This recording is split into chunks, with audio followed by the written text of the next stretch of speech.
scope of this work was we built an outdoor covered porch for this homeowner here. They were looking for an area to stay out of the weather. We also replaced the roof on their whole house. We removed the existing handrails, built this covered system, installed all new vinyl handrail system, beadboard ceiling, and they also have the Certainty Landmark weathered wood shingles installed on their home.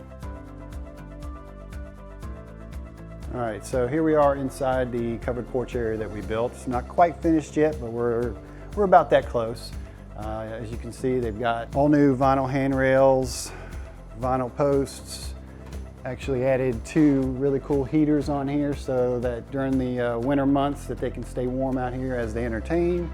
They're going to be hanging a TV out here. But yeah, this is a whole new roof system, beadboard ceiling that's been painted, LED can lights.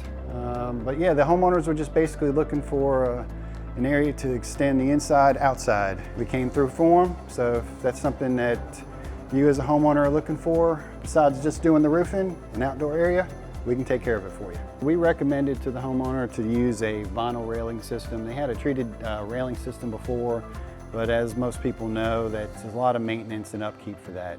So this product is the Kodiak 2 vinyl rail. It's by Carolina Vinyl Products here in North Carolina. But it just presents a nice clean look. You got the black balusters that just kind of offset all of the white and just creates a great looking product for the homeowner.